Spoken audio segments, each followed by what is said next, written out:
খুব অন্যায়, গুন্ডাবাজি। যে কোনো বিজেপি স্টেটে এটা করতে পারতো, যোগীর স্টেটে করতে পারতো, হাড়গোড় ভেঙে দিত মেরে। জনগণ পুলিশটাকে বিজেপির হাতে দিয়ে দিক। আলিগড় মুসলিম ইউনিভার্সিটিও সোজা হয়ে গেছে, জেএনইউ অনেকটা সোজা হয়ে গেছে। এটা করতেও বেশিক্ষণ লাগবে না। যোগীজির ফর্মুলাতে, হেমন্ত বিশ্ব শর্মার ফর্মুলাতে অ্যাপ্লাই হবে। 1 ঘন্টা লাগবে। 1 ঘন্টা? 1 ঘন্টা। মহাকুম্ভের পর এই পশ্চিমবঙ্গের রাজনীতিতে এমন কিছু ঘটনা দেখছি যেটা নিজের চোখে দেখার পরেও বিশ্বাস হচ্ছে না। সিপিএম এর ডানকুনির যে সম্মেলন হয়ে গেল, একেবারে সম্মেলনে দেখলাম রামকৃষ্ণ, সারদা মা, বিবেকানন্দের ছবি নিয়ে ছোটাছুটি হয়ে গেল। তৃণমূল মেছেদায় দেখলাম সনাতনী তৃণমূলদের পথসভা। অবিশ্বাস্য কাণ্ড, যেটা এই বাংলার মানুষ কোনোদিন দেখবে বলে আশাও করেনি। কখনো ভেবেছিলেন যে ঠাকুর শ্রী শ্রী রামকৃষ্ণের ছবি নিয়ে সিপিএম এর নেতা কর্মীরা ছোটাছুটি করছে? কখনো ভেবেছিলেন যে সনাতনী তৃণমূল এই শব্দটা আপনারা শুনতে পাবেন? কি যে হলো মহাকুম্ভের পর। আর এবার রাজ্যের বিরোধী দলের নেতা শুভেন্দু অধিকারী বলছেন যে যদি বিজেপির হাতে ক্ষমতা আসে তাহলে এই যে যাদবপুরে এইসব উৎপটাং কার্য চলছে 1 ঘন্টার মধ্যে পুলিশ দিয়ে শায়েস্তা করব। শুভেন্দু অধিকারী তো বিজেপির নেতা, নন্দীগ্রামের বিধায়ক, রাজ্যের বিরোধী দলের নেতা। উনি তো এরকম বিজেপি ক্ষমতা এলে কি করবেন সেটা বলতেই পারেন, কিন্তু তা বলে এই রাজ্যের মমতা বন্দ্যোপাধ্যায়ের মন্ত্রিসভার 2 নম্বর ব্যক্তি ফিরহাদ হাকিম বলছেন যে যোগী রাজ্যে এসব ঘটনা ঘটতো না।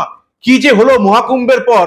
যাদবপুর কাণ্ড, যাদবপুর কাণ্ডে আরো যা জিনিস উঠে এসছে না, বুদ্ধদেব ভট্টাচার্যকে অপমান করা একজন মাওয়িস্ট সমর্থককেও দেখতে গেলেন সিপিএম রাজ্য সম্পাদক মোহাম্মদ সেলিম।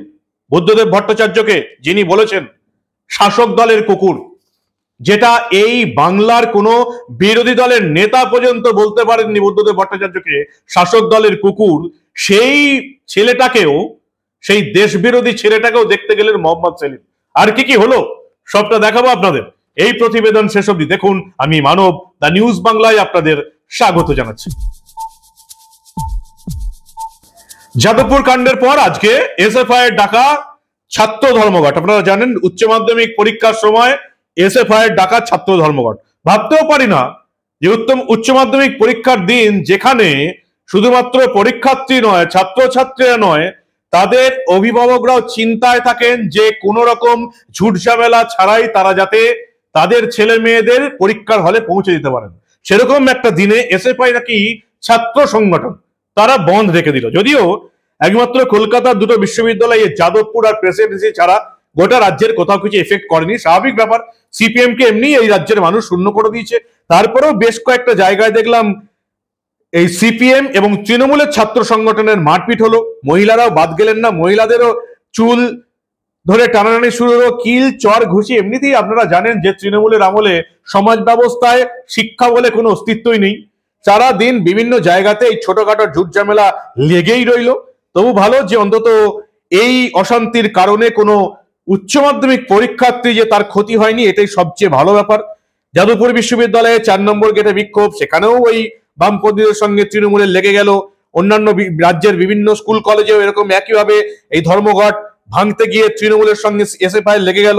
উত্তরবঙ্গ বিশ্ববিদ্যালয় লেগেছে, তো সামান্য ঘটনা। কিন্তু সবচেয়ে বড় কথা, যাকে আহত বলে দাবি করা হচ্ছে ইন্দ্রানুজ রায়, যাকে দেখতে গেলেন সিপিএম এর রাজ্য সম্পাদক মোহাম্মদ সেলিম, সেই ইন্দ্রানুজ রায় আবার একেবারে সম্পূর্ণ মাওবাদী।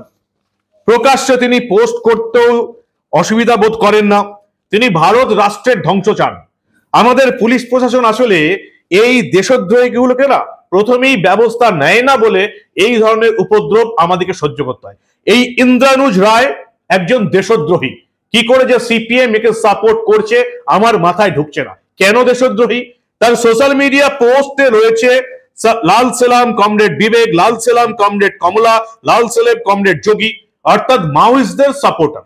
ঠিক আছে, মাওয়িস্টদের সাপোর্টার হতেই পারে, মার্ক্সবাদ, লেনিনবাদ, মাওবাদ দীর্ঘজীবী হোক, বলতেই পারেন। আমাদের দেশ ভারত একটা ধর্মশালা, যেরকম যা খুশি বলা যায়। কিন্তু তারপরেই রয়েছে যে অপারেশন সমাধান প্রহারের নামে ভারতের জনগণের উপর গৃহযুদ্ধ চালানো, ভারত রাষ্ট্র ধ্বংস হোক। যে রাজনৈতিক দলেরই হোক না কেন, যে জাতেরই হোক না কেন, যে বর্ণেরই হোক না কেন, যে ধর্মেরই হোক না কেন, কেউ যদি তার সোশ্যাল মিডিয়ায় লেখে ভারত রাষ্ট্র ধ্বংস হোক, আমি তাকে বলবো দেশদ্রোহী। এবং এই ধরনের দেশদ্রোহীদের কোমরে দড়ি বেঁধে গারদে পড়া উচিত। এরা সভ্য সমাজে থাকার উপযুক্ত নয়। এই দেশদ্রোহীদের যারা সমর্থন করছে তারাও দেশদ্রোহী, তারাও দেশবিরোধী কাজকর্মে লিপ্ত। যারা বলবেন ভারত রাষ্ট্র ধ্বংস হোক, আমার চোখে তারা প্রত্যেকে দেশদ্রোহী, প্রত্যেকে দেশদ্রোহী। এই দেশদ্রোহীদের জেলে পাঠানো উচিত। কিন্তু আমাদের দেশ তো আবার ধর্মশালা। আর মমতা বন্দ্যোপাধ্যায়ের পুলিশ প্রশাসন আবার তাদের যে বি টিম সিপিএম এর নেতা নেত্রীদের কোনো কিছুই দেখতে পান না। খুব অন্যায়, গুন্ডাবাজি। যে কোনো বিজেপি স্টেটে এটা করতে পারতো, যোগীর স্টেটে করতে পারতো, হাড়গোড় ভেঙে দিত মেরে। আমরা এই দুটোকেই তুলে ফেলব। তথাকথিত সেকুলার মুসলিম লীগ 2 মমতা ব্যানার্জি আর এই মাকু টুকড়ে টুকড়ে গ্যাং, এ আজাদি ঝুটা হয়। স্বাধীনতা দিবস পালন করে না, প্রজাতন্ত্র দিবস পালন করে না, জাতীয় সঙ্গীত গায় না। বললাম তো পৃথিবীটা গোল, আর আমরা হিন্দু ধর্মে বিশ্বাস করি, সব হয়ে যায় এই হিসাব। কেন্দ্রের মন্ত্রী 19 সালে করেছিলেন, 23 সালে করেছিলেন বিরোধী দলনেতার সঙ্গে, 25 সালে আপনাদের সঙ্গে হচ্ছে। ভারত বিরোধী সংগঠন আর তৃণমূলের সঙ্গে আছে। এরা বিধানসভা ভোট 26 আসছে, এই লোকগুলোকে দেখবেন, এরা বলবে নো ভোট টু মোদিজি, নো ভোট টু বিজেপি। আপনি বিরাট অভিযোগ করছেন তৃণমূলের সঙ্গে। আরে এরা বরাবর করে। 19 সালের ভোটে দেখুন এই গ্যাং ক্যাম্পেইন করেছে, 21-এর ভোটে করেছে, 24-এর ভোটে করেছে। ওরা কাকে ভোট দেবে বলবে না, একটা লাইন শুধু বলবে নো ভোট টু মোদিজি, no vote two BJP. Mamata Bandyopadhyay সাধারণ নির্বাচনে মোদিজির বিরুদ্ধে ঘৃণা বিদ্বেষ, বিজেপির বিরুদ্ধে, আমরা যেহেতু সনাতন রাষ্ট্রবাদের পক্ষে কাজ করি, দেশপ্রেমের পক্ষে কাজ করি, জাতীয় পতাকাকে সম্মান দিই, বন্দে মাতরম আমাদের সঞ্জীবনী মন্ত্র, তাই আমাদের বিরুদ্ধে ব্যবহার করেন, সেই ব্যবহার করবেন। এটা সেম সাইড হয়ে গেছে। তৃণমূলের ব্লক সভাপতির ছেলে বাড়িতে বাবা তৃণমূলের নেতা, আর ওখানে করছে তো পুরো গটাপ মৃতপ্রায় সিপিএম। ভোট কেটে, হিন্দু ভোট কেটে 12টা লোকসভার আসন মমতা ব্যানার্জিকে উপহার দিয়েছে, সিপিএমকে জিন্দা রাখার জন্য করছে। আগামীকাল উচ্চ মাধ্যমিক পরীক্ষা, এরা ছাত্র ধর্মঘট ডেকেছে। সিপিএম যে ছাত্রছাত্রী মানুষের সঙ্গে নেই, এটা তো তার প্রমাণিত। জনগণ পুলিশটাকে বিজেপির হাতে দিয়ে দিক। আলিগড় মুসলিম ইউনিভার্সিটিও সোজা হয়ে গেছে, জেএনইউ অনেকটা সোজা হয়ে গেছে। এটা করতেও বেশিক্ষণ লাগবে না। যোগীজির ফর্মুলাতে, হেমন্ত বিশ্ব শর্মার ফর্মুলাতে অ্যাপ্লাই হবে। 1 ঘন্টা লাগবে। 1 ঘন্টা? 1 ঘন্টা। কিন্তু সিপিএম এর নেতারা কি ইন্দ্রানুজ রায়ের পোস্ট দেখতে পেয়েছেন? ইন্দ্রানুজ রায় 8ই আগস্ট 2024 পোস্ট দিয়েছেন, death of a hypocrite, death of a tyrant. কি লিখছেন? বুদ্ধদেব ভট্টাচার্যের মৃত্যুতে দুঃখের যেমন কিছু নেই, আনন্দেরও কিছু নেই। শাসক শ্রেণীর এককালীন বিশ্বস্ত কুকুর হিসাবে তিনি তার কর্তব্য পালন করেছেন, তাই বলেই এই প্রতিক্রিয়াশীল রাষ্ট্র তাকে রাষ্ট্রীয় সম্মান দিচ্ছে। ইন্দ্রানুজ রায় এই বাংলার প্রাক্তন মুখ্যমন্ত্রী বুদ্ধদেব ভট্টাচার্যকে বলছেন শাসক শ্রেণীর এককালীন বিশ্বস্ত কুকুর। কোন রাজনৈতিক বিরোধী দলের নেতাকেও আমি অন্তত বুদ্ধদেব ভট্টাচার্যের বিরুদ্ধে কোনো কুমন্তব্য বলতে শুনিনি। বুদ্ধদেব ভট্টাচার্য রাজনীতিবিদ হিসাবে সফল ছিলেন কিনা সেই নিয়ে তর্ক বিতর্ক আছে। বুদ্ধদেব ভট্টাচার্য আদপেও একজন রাজনীতিবিদ ছিলেন না, রাজনৈতিক আইকিউ ছিলেন না, এমনটাই বিরোধীরা বলে থাকে। সমালোচনা হবে এই নিয়ে, কিন্তু বুদ্ধদেব ভট্টাচার্য মনে হয় এই রাজ্যে শেষ সৎ রাজনীতিবিদ। এই নিয়ে কিন্তু দ্বিমত নেই, কোনো বিতর্ক নেই। সেই বুদ্ধদেব ভট্টাচার্যকে এই ইন্দ্রানুজ রায় বলছেন শাসক শ্রেণীর কুকুর, যাকে দেখতে যাচ্ছেন সিপিএম এর রাজ্য সম্পাদক মোহাম্মদ সেলিম। অর্থাৎ সিপিএম এর এখন এই নব্য মাওবাদীদের সমর্থন নেওয়া ছাড়া আর কিছু করার নেই। যারা ভারত রাষ্ট্রের ক্ষতি চায়, এই রকম দেশদ্রোহীদের যারা সাপোর্ট করে, এই রকম দেশদ্রোহীদের হয়ে যারা একটা লাইনও লেখে, আমার চোখে তারা প্রত্যেকেই দেশদ্রোহী। ভারত রাষ্ট্রের সর্বনাশ যারা চাইছে তাদেরকে এই সভ্য সমাজে ঘুরে বেড়াতে দেওয়াটাই উচিত নয়, গারদের আড়ালে রাখা উচিত। বিচার হওয়া উচিত এই সমস্ত ছেলেগুলোর যারা মাওবাদকে সমর্থন করে এবং তার চেয়েও বড় কথা ভারত রাষ্ট্রের বিরুদ্ধে কথা বলে। তারা বলতেই পারে মার্ক্সবাদ জিন্দাবাদ, লেনিনবাদ জিন্দাবাদ, বলতেই পারে, কোনো আপত্তি নেই। ধর্মনিরপেক্ষ রাষ্ট্রে এটা তাদের অধিকার। এমনকি মাওবাদ জিন্দাবাদ, যে মাওবাদ তাদের টার্গেট শুধুমাত্র পুলিশ প্রশাসন নেতা, তাও বলতে পারে মাওবাদ জিন্দাবাদ। কিন্তু যদি কেউ বলে যে ভারত রাষ্ট্র ধ্বংস হোক, সে দেশ বিরোধী আর দেশদ্রোহী ছাড়া আর কিচ্ছু নয়। তাদেরকে যারা সমর্থন করে তাদের দেশের প্রতি কোনো সম্মান নেই। বাংলার মানুষ এদিকে শূন্য করে দিয়েছে, তাই বামেরা আজকে শূন্য যারা দেশদ্রোহীদের সাপোর্ট করে।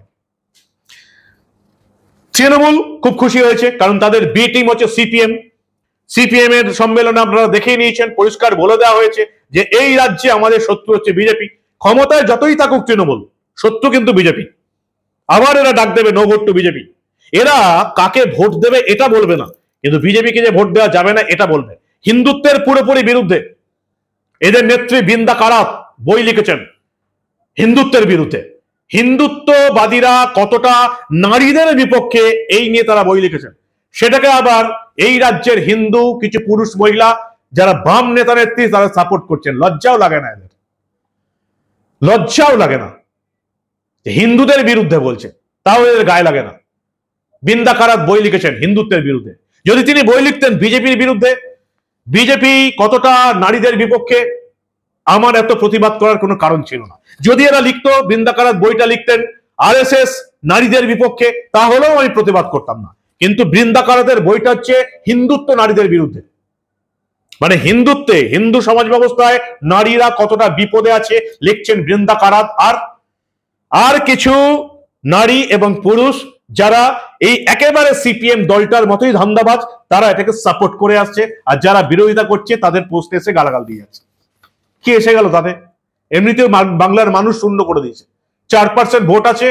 এবার 2026-এর নির্বাচনে ওই 4% ভোটটাও সিপিএম এর আর থাকবে না।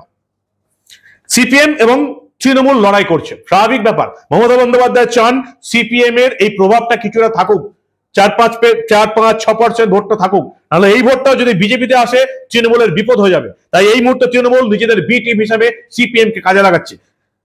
এবং এখানে বোঝানো হচ্ছে যে ইন্দ্রানুজ রায় আদৌ আহত নয়। অনেকেই বুঝেছেন ব্রাত্য বসুর গাড়ির নিচে চলে এসেছিল। সত্যি কথা বলতে কি, এই মুহূর্তে এই ঘটনায় ব্রাত্য বসু শিক্ষামন্ত্রীর কোনো দোষই নেই। শিক্ষামন্ত্রী গেছেন তাদের নিজের রাজনৈতিক দলের একটা শিক্ষক সমিতির বৈঠকে। ওখানে সিপিএম এর ছাত্র সংগঠনের নেতাদের সঙ্গে বৈঠকের কোনো দরকারই নেই। ঠিক একই ঘটনা কয়েক বছর আগে আমরা দেখেছিলাম, যখন বাবুল সুপ্রিয় বিজেপির নেতা ছিলেন এবং কেন্দ্রীয় মন্ত্রী ছিলেন, একইভাবে বাবুল সুপ্রিয়কে হ্যারাস করেছিল এই বাম এবং অতি বাম রাজনৈতিক দলের সদস্যরা, যারা এখন শুধুমাত্র যাদবপুর এবং প্রেসিডেন্সিতে আবদ্ধ হয়ে গেছে। আর কয়েকটা বছর পর যাদবপুরেও এদের কোনো অস্তিত্ব থাকবে না, কারণ সিপিএম এর যে ন্যারেটিভস সেগুলো এবার ভেঙে যাচ্ছে সোশ্যাল মিডিয়া আসার পর। সিপিএম এর প্রত্যেকটা ন্যারেটিভ ভেঙে যাচ্ছে। সিপিএম এর নেতা কর্মীরা যে কতটা দেশ বিরোধী এটা ভেঙে যাচ্ছে। এবং ইউএসএ ডোনাল্ড ট্রাম্প যে রিপোর্ট প্রকাশ করে দিয়েছেন যে এই দেশে বিরোধীদের জন্য কয়েক মিলিয়ন ডলার খরচা করা হয়েছে ভোটের জন্য, সেটা হওয়ার পর এই দেশের মানুষ আসল সত্যটা জেনে গেছে। মামলা হয়েছে যাদবপুর কাণ্ডে, বেশ কয়েকটা মামলা হয়েছে, 7টা এফআইআর হয়েছে, 2টো হয়েছে পুলিশের তরফ থেকে, 5টা হয়েছে তৃণমূলের তরফ থেকে। সিপিএম এর তরফ থেকে এফআইআর হওয়ার কথা ছিল, কিন্তু মমতার পুলিশ সিপিএম এর এফআইআর নাইনি। সিপিএম কে এখন এই ভোটের আগে তুলে ধরছে মমতা বন্দ্যোপাধ্যায় সিপিএম, এটা প্রত্যেকেই বুঝতে পারছে।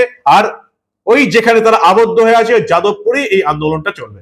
আর কোথাও সিপিএম এর কোনো অস্তিত্ব নেই, শুধুমাত্র যাদবপুর বিশ্ববিদ্যালয়ের টিম করে চলছে। সেটাও যে আর বেশি দিন থাকবে না সেটাও সিপিএম বুঝে গেছে। ওয়েব কুপার বার্ষিক সাধারণ সভা ছিল, সেখানে শিক্ষামন্ত্রীকে হ্যারাস করা হলো, তাদের সঙ্গে বৈঠকের, সিপিএম এর ছাত্র সংগঠনের সঙ্গে বৈঠকের কোনো কথা ছিল না। তারা ব্যানার ফেস্টুন নিয়ে হাজির হয়ে গেল, হইচই করে একটা খবরে থেকে যদি সিপিএম কে একটু তুলে ধরা চায়, এবং সেটাই চেষ্টা করলো তৃণমূল কংগ্রেস। কি বলবেন আপনারা? সিপিএম কিন্তু রাজ্য সম্পাদক মোহাম্মদ সেলিম কিন্তু তাকেই দেখতে গেলেন যিনি তার পোস্টে রাজ্যের প্রাক্তন মুখ্যমন্ত্রী সিপিএম নেতা বুদ্ধদেব ভট্টাচার্যকে শাসক শ্রেণীর কুকুর বলেছেন। তাকেই দেখতে গেলেন মোহাম্মদ সেলিম। সিপিএম আর কতটা নিচে নামবে আমার জানা নেই। অন্তত সিপিএম এর কর্মী সমর্থকরা যারা বুদ্ধদেব ভট্টাচার্যকে ভালোবাসেন, সেই বুদ্ধদেব ভট্টাচার্যকে শাসক দলের কুকুর বলছে, যেটা এই বাংলার কোনো মানুষ, কোনো রাজনৈতিক দল বলতে পারেনি। সিপিএম এর সবচেয়ে উল্লেখযোগ্য দুর্দান্ত ছাত্রী যদি কেউ হয়ে থাকেন তিনি মমতা বন্দ্যোপাধ্যায়। এটা রাজ্যের সমস্ত বিরোধী দলের নেতারাই বলে থাকেন। আর সিপিএম এখন শুধুমাত্র তৃণমূলের বি টিম হয়ে কাজ করছে, সেটা একেবারে এই ভোটের আগে পরিষ্কার। এই ভোটে সিপিএম বা অন্য কোনো রাজনৈতিক দল কোনো ফ্যাক্টরি হবে না। ডাইরেক্ট 2026-এ লড়াই হবে তৃণমূল বনাম বিজেপি, হিন্দু ভোট বনাম মুসলিম ভোটের লড়াই হবে। এখন হিন্দুরা কতটা বাইরে বেরিয়ে এসে ভোট দেবে এবং কতটা পরিবর্তনের চেষ্টা করবে তার উপর নির্ভর করছে এই রাজ্যে পরিবর্তন, যেটা আশু দরকার, খুব দরকার। এই রাজ্যে পরিবর্তন না হলে এই রকমের এ টিম এবং বি টিমের নাটক আপনাদের দেখতেই হবে। চলো পাল্টাই, এটাই এই বাংলার এখন থেকে স্লোগান হয়ে উঠুক। কি বলবেন আপনারা? আপনাদের মূল্যবান এবং গুরুত্বপূর্ণ মতামত জানান দা নিউজ বাংলার কমেন্ট সেকশনে। দেখতে থাকুন দা নিউজ বাংলা। আমরা আবার রাজ্যে ঘটে যাওয়া এই ধরনের কোনো রাজনৈতিক ঘটনা চেপে রাখতে দেব না।